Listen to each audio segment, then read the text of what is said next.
The original owner, she did develop the recipes herself. And then over time, they've been tweaked and adjusted. Our main staples like chocolate chips, snickerdoodle, those recipes are still the same. But I have taken different recipes and I've added my own. Like, for example, this week we're going to release a honey pistachio cookie. To be successful in a bakery setting, the things that I have learned, you need to have a base dough. And then from there, you can tweak and adjust, but still keep that same quality over time. Everything that we have is completely made from scratch. It's made from a whole lot of butter, sugar, and love. That is what goes into our cookies. When people look at what's the difference between your cookie and, say, crumble cookie, I'm like, mine tastes good. Crumble cookie does not taste good. They have a really great marketing. They've done some great things, but it's a dry cookie. It doesn't, I've not had a crumble cookie that I enjoy. You have a kitchen where you make the product? I don't want a 20-quart mixer in my house, so I do rent space. I had a commercial kitchen actually at Red's Corner where my trailer is parked. That's where all the dough is made. We freeze it until we're ready to use it. And then all the cookies are baked on the trailer. And that's kind of the unique thing. So we offer fresh baked cookies. The cookies that you will get on my trailer are never more than a day old. We also serve ice cream. I have a contract with Bluebell Ice Cream, and we bring that in. We make custom cookie ice cream sandwiches. So you pick your cookie, you pick your ice cream, put them together. Delicious. People love them. Do you have staff working with you? Oh, yeah, absolutely. When I took over this business, for me to be able to scale, I couldn't do this on my own. I worked all day Saturday on the trailer, and I work events. But to be able to actually scale my business, I couldn't be in my business. So I have staff that works on the trailer. Normally I call her my other adult in my business who she runs the morning shift, making sure all the prep is and everything is done because our busiest hours are between 6 and 8 o'clock at night with a little bit during the day. So she works the majority of the hours. And then one of the things I'm really proud that I'm able to do is I hire a lot of high school students here in the area. It started to tip a little bit, but at one point, every high school student that I hired was a military kid themselves. And I'm very supportive of not only that they're able to have a job to bring in some extra Starbucks money or whatever it is they want to buy. I'm very supportive of them. They want to play soccer, they want to play track or lacrosse or whatever. I make sure that they have the opportunity to go do those things as well. And I just hired another girl who is dedicated to making dough. How much Exactly. money do you think you had to invest in this to start? And how long before you were making a profit? So much money, actually. So the good thing about buying a pre-established business, and in the first year, I probably invested about $170,000 into this business. That was purchase price, getting everything, retweaking some stuff. I think about half of that came from personal funds, from our personal savings. And then the other half, I went to the local bank and I was able to get a business loan. And anytime anyone comes and asks me about starting their own business, I'm a huge advocate that go to your local bank. They know the area and go in with a solid business plan, especially if you're buying an already established business. When I met with the president of the bank, because he already knew my business, he is a frequent customer of my business. He's seen the lines and he was like, I can't give you it all, but I will cover basically the value of my equipment, the 2 trucks, the mixer, the tangible assets. I am more than willing to give you that, which was a huge win for me. So I'm always a big advocate of going to your local bank, local credit union, and bringing in that solid business plan. I would say I will turn a profit in less than 5 years. Actually, if I would stop buying things, I probably would turn a full profit in 3 years. My P&L actually showed that I had a profit of $30,000, but my loan rate is pretty good. I'm not in a complete hurry to pay off the loan because the more I can manage that cash flow, the easier it is. So this past year, I went ahead and we bought a new pickup truck. And the biggest thing that I have learned is learning how to structure your assets the way that you can most take advantage of taxes. So even though I personally bought the pickup truck under my name, I leased it as an asset lease to my business now pays for the truck, the insurance, and in 5 years when that truck is paid off, the business has the ability to buy the truck for $1, and then it'll become a permanent asset of the business. But while the business is paying that truck, it's still considered an asset of the business, which then helps on taxes. Did you pay yourself a salary the first year?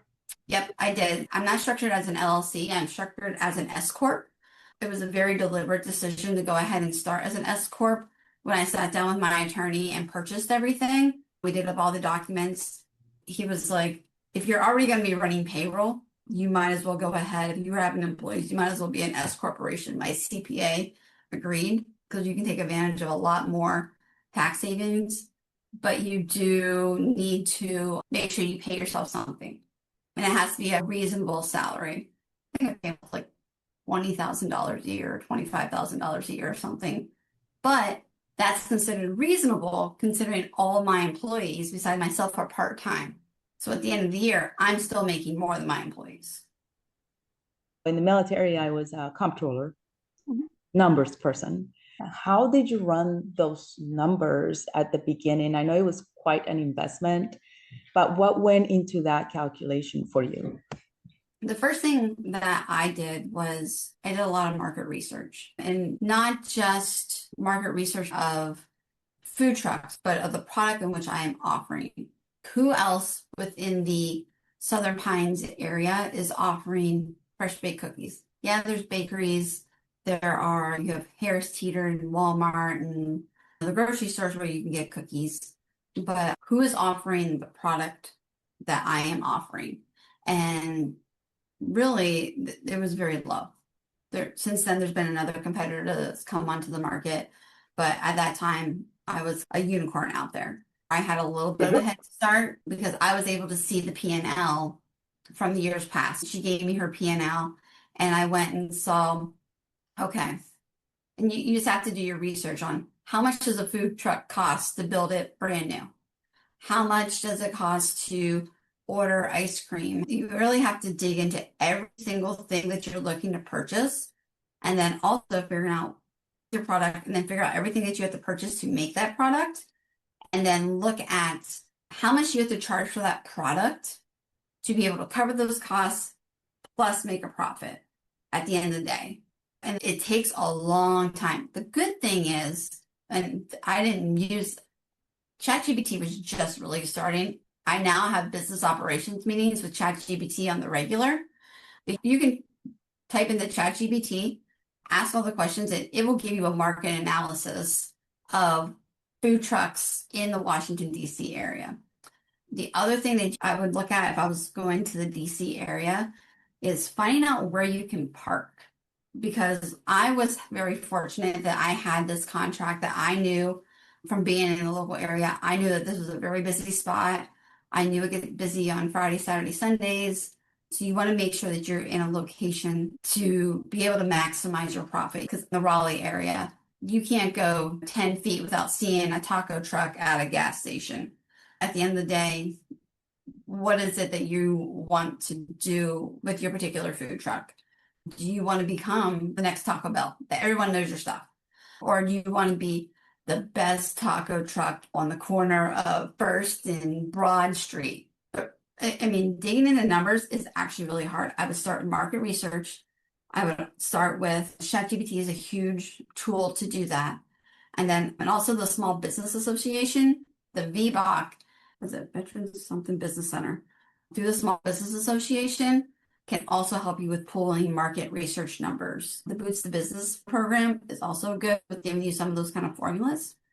And then the number one thing is you need to figure out what it's going to cost. I used her numbers, which I was like, her numbers were low. She said that it cost her 23 cents to make a chocolate chip cookie. I ran the numbers and I was like, no, the price of chocolate, butter, and sugar have all gone up. And then I bought it when there was like an egg crisis. You couldn't find eggs anywhere. And I was paying $9 a dozen for eggs. So at one point my costs skyrocketed, but I still had priced myself competitively that even when my price of eggs went from $7 a dozen to $9 a dozen or whatever it was, I was still making a profit. So those are the things you really need to dive into. Tell us about a couple of your mistakes. Oh, we don't have time for all those, but I would say some of my mistakes and things that I really learned from is understanding how to deal with employees. Employees are not soldiers, Marines, or anything like that. Having to do that was a huge learning challenge for me. I put you in the schedule. What do you mean you're not showing up? That was a definite challenge, learning curve for me, something that even now is a point of frustration for me. Part of it is because I made the choice to hire high schoolers and it's their first job. And it's very frustrating to teach the next generation of young people that, hey, yes, if you have a job, you actually have to not only show up, but I get them to show up 98% of the time. That's not a problem. I put in measures to make sure that if they don't show up, well, then they're fired. But two, how to sweep a floor. I know how to mop a floor. 17-year-olds don't know how to sweep and mop a floor. And I know these kids' parents, and I go, you didn't teach them how to mop a floor? I will say probably my biggest mistake has been overconfident in my abilities. I had to calm my ego, and every now and then I still have to calm my ego. After being in the military for so long, you get, I call it the Superman complex. You know, you put on that uniform and you can do no wrong. You're off to save the world. But then understanding that doesn't always translate as well. No, there's a lot that I didn't know how to do. It was very humbling to my ego where I went from having people going, yes, ma'am, no, ma'am, we'll get that right on that, da, da, da, da, and looking around going, what do you mean no one's going to do a PowerPoint slide for me? I got to do that? That has been the biggest challenge for me is getting comfortable with being uncomfortable. And then my biggest physical mistake is I was impatient one time and I decided I was going to move the trailer myself right after I got it wrapped and I drug it against the tree. That was a costly mistake. I had to get the trailer rewrapped. Not fun. That was the one time my husband was very upset with me because I didn't wait 15 minutes for him to get there.